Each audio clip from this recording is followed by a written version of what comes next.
efectivamente, vamos al migranálisis de Continente Móvil con la doctora Lorena Mena Iturralde, directora y cofundadora de Continente Móvil, este proyecto independiente dedicado a la investigación, capacitación y divulgación sobre migraciones. Ella es egresada del doctorado en Ciencias Sociales del Colegio de la Frontera Norte y candidata al Sistema Nacional de Investigadores, docente de la Universidad Pedagógica Nacional Plantel Nogales. Además, ha participado en proyectos de investigación sobre temas migratorios en la región y ejerció el periodismo una década. Lorena, qué gusto saludarte, muy buenos días. Hola David, buenos días. Un gusto saludarte también y a toda la audiencia de mi radio.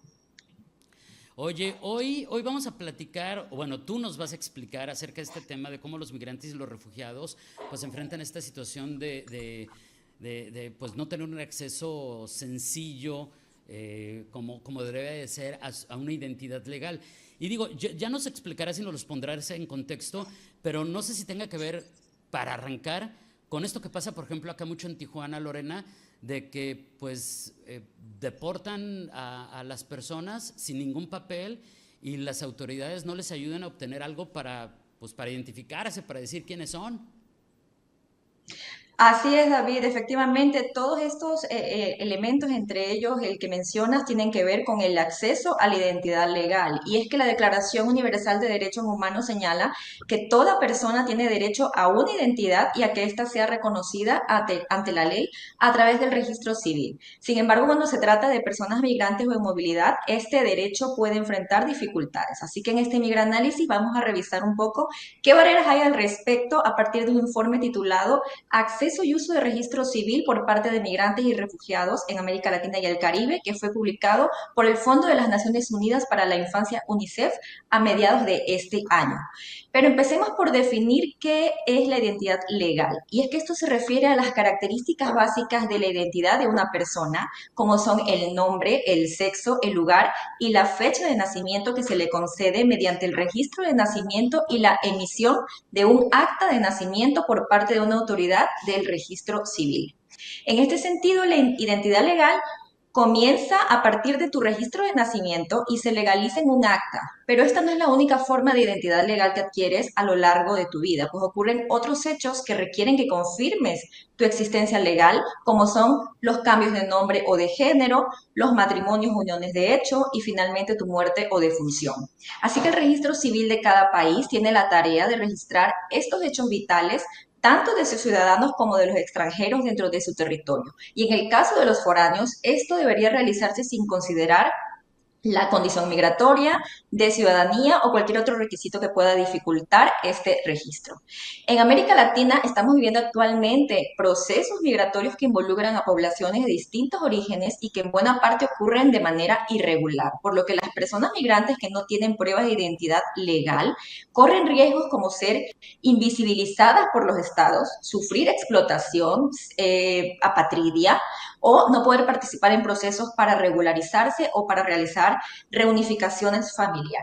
Para el caso de las personas migrantes, los derechos relacionados con la identidad legal no solo están sujetos a que tengan consigo documentos de identificación de su país de origen, sino también a que tales documentos sean reconocidos por las autoridades y la legislación del país de destino para que puedan utilizarlos, ya sea en procesos de regularización o para acceder a otro tipo de servicios como salud, educación, trabajo, para viajar y para obtener servicios bancarios.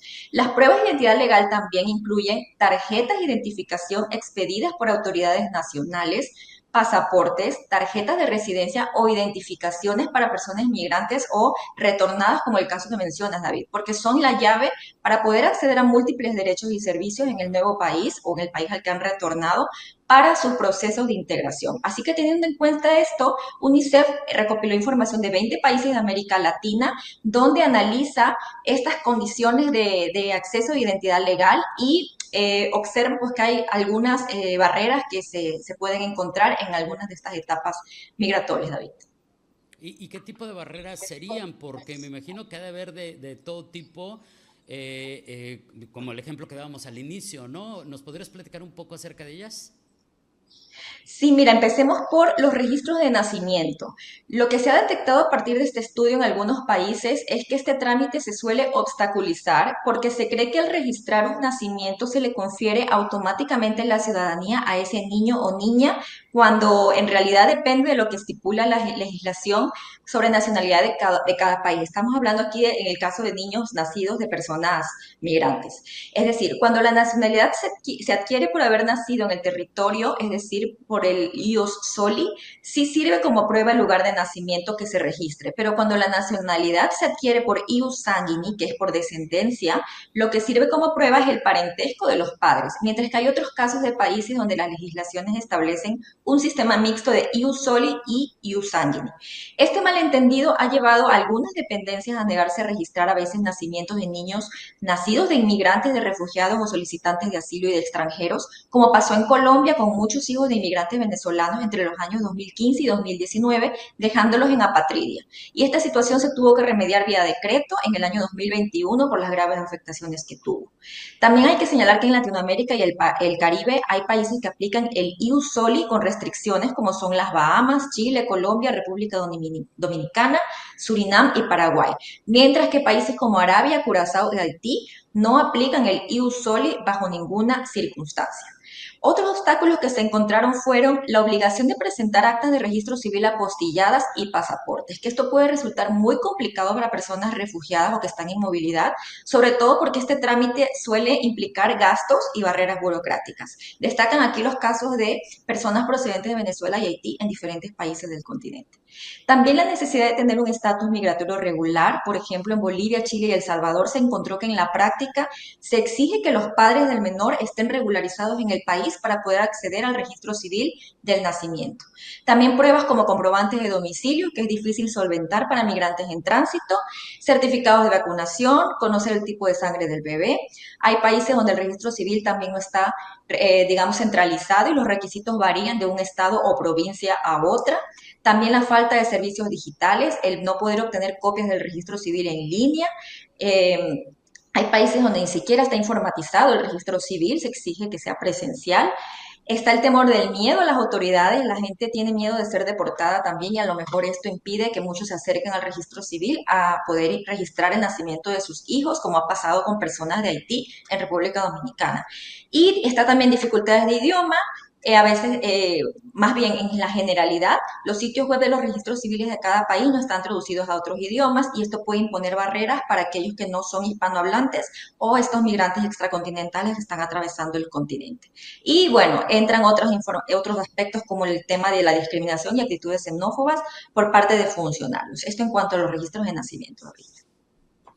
Eso, digamos, con los registros de nacimiento, pero ya ves que acá, bueno, también se habla mucho acerca de, por un lado, los mexicanos que migran a Estados Unidos y para poderse quedar se casan, o muchos migrantes que llegaron a Tijuana, por ejemplo, de Haití, que se han casado con mexicanos radicados aquí en Baja California, y ahí ahí veríamos toda otra arista de situaciones que permitirían tenerle a estas personas en contexto de movilidad, estabilidad y este acceso a la identidad legal, ¿no? Efectivamente, la posibilidad de contraer y registrar matrimonios en el extranjero es importante también para refugiados e inmigrantes en diversos escenarios, incluyendo para la reunificación familiar, los procesos de visa y el acceso a algunos servicios familiares. Casarse puede que no sea la primera prioridad de las personas que están en movilidad cuando inician su viaje o están en tránsito, pero no hay que descartarlo, ¿no? A medida que se establecen en un país de destino, puede surgir el interés de completar y registrar matrimonios. Así que en este sentido se encontraron variaciones importantes en los requisitos que tiene cada país para poderse casar. Hay unos básicos como por ejemplo tener certificados de nacimiento, certificados de soltería, hacer cursos prenupciales, la exigencia de registros tributarios y presentar certificados sanitarios, esto depende de algunos países. En otros como Argentina, Bolivia, Brasil y Jamaica se pide incluso que haya presencia de testigos y certificación única o documentos especiales para viudos o divorcios que hay que cumplir. Ahora, tratándose de refugiados inmigrantes, hay requisitos adicionales a los que he mencionado, como presentar actas de nacimiento apostilladas y traducidas, presentar un pasaporte válido o existe en algunos países la restricción de casarte solo para migrantes con estatus regular. Si estás irregular, pues no tienes cómo casarte. En México también, incluso antes de la Ley de Migración de 2011, los extranjeros debían solicitar un permiso ante el Instituto Nacional de Migración para contraer matrimonio con un mexicano y esto tenía un costo, pero esto fue eliminado con la ley de 2011. Así que hay ciertos requisitos que implican trámites adicionales, ¿no? Y el tema del matrimonio, pues también hay algunas aristas ahí que trabajar. Claro, y que implicaría ver las diferencias que hay de país a país, de región a región. Ahora, supongamos que ya logramos el acta de nacimiento de mi hijo en contexto de movilidad o en contexto de refugiado, o que ya logré el registro de mi matrimonio. Y entonces ahora vamos a cómo regularizo mi estancia en un país que pues no es el de mi origen. Exactamente. Primero hay que destacar que existen diferencias en los procesos de regularización que existen en los países. Hay algunos que son regularizaciones ordinarias, es decir, que están contempladas en la legislación migratoria, y extraordinarias, que son los que se implementan en casos emergentes. En el caso de los procedimientos ordinarios de regularización, las principales barreras que se encuentran tienen que ver con los costos. Aquellos procesos basados en razones humanitarias generalmente no exigen pago en la mayoría de países, pero otro tipo de regularizaciones sí exigen pagos para estudiar el caso del migrante o para cubrir representaciones legales o incluyen multas por haber permanecido regular cierto tiempo. También hay temas como la dificultad de acceso a información. En muchas ocasiones la información sobre los procesos, condiciones, plazos y requisitos no está disponible o no está centralizada en un solo lugar. Esto dificulta a los migrantes acceder a información. También ciertos documentos que se piden presentar como pasaportes, copias de registro civil, de actas de nacimiento o actas de matrimonio, o documentos apostillados que no son fáciles de obtener a distancia o en lugares donde no hay acceso directo a servicios consulares o simplemente no hay estas representaciones, como pasa con los migrantes transcontinentales o países que han roto relaciones diplomáticas. También hay procesos de regularización que se basan en probar que tienes un contrato laboral en el país donde estás viviendo, y esto deja de lado las condiciones de muchos migrantes que realmente no se pueden insertar en el mercado formal de trabajo, sino que están de manera informal o por cuenta propia. Y es muy difícil para ellos demostrar que están en un contrato de trabajo.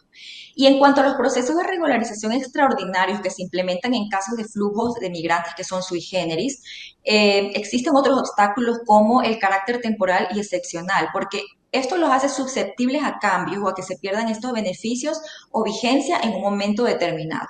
La otra barrera tiene que ver con el requisito de presentar pasaportes o haber ingresado al territorio de manera regular, es decir, se exige en muchos de estos casos de regularización extraordinaria que las personas hayan entrado al país de manera regular, que tengan sello en sus pasaportes, y esto pues deja fuera también a muchos migrantes que entraron de manera irregular porque no tienen cómo presentar esto, así como certificados de no antecedentes penales que se suelen pedir. El costo también es otro aspecto que es muy importante ahí destacar, David. Sí, y esto que mencionabas hace unos segunditos es como lo del CBP One, ¿no? Que te dicen, entras regular y tienes tu sellito de que entraste como deberías, tienes posibilidad, no se te garantiza nada, pero si no, castigo mínimo de 5 años. ¿Con qué podemos cerrar a manera de conclusión, de reflexión final, cuando ponemos estos temas sobre la mesa, Lorena?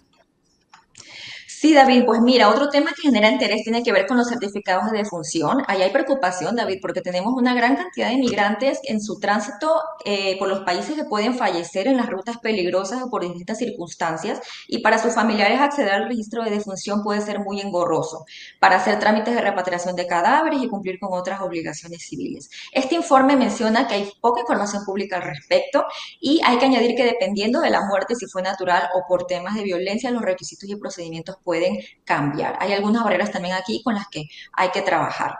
Se piden incluso comprobantes de domicilio, pasaportes del fallecido si es extranjero, exigir la presencia de un familiar o un apoderado en el lugar donde falleció la persona, puede generar gastos muy importantes para los deudos del migrante o el refugiado. Así que, David, destacar que dentro de este estudio, que recomiendo visitarlo, está disponible en línea.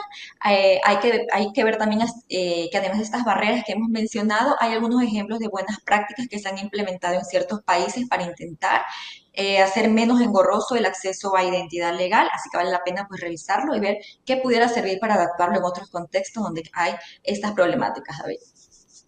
Así es, Lorena, te agradezco enormemente, como siempre, tu participación, que nos debes entender mejor el fenómeno migratorio a nivel global. Y pues mientras tanto, que tengas un excelente miércoles. Gracias y muy buenos días. Gracias, David, buenos días y un saludo y excelente miércoles para toda la audiencia. Gracias, es la doctora Lorena Mena Iturralde, es la directora y cofundadora de Continente Movilidad.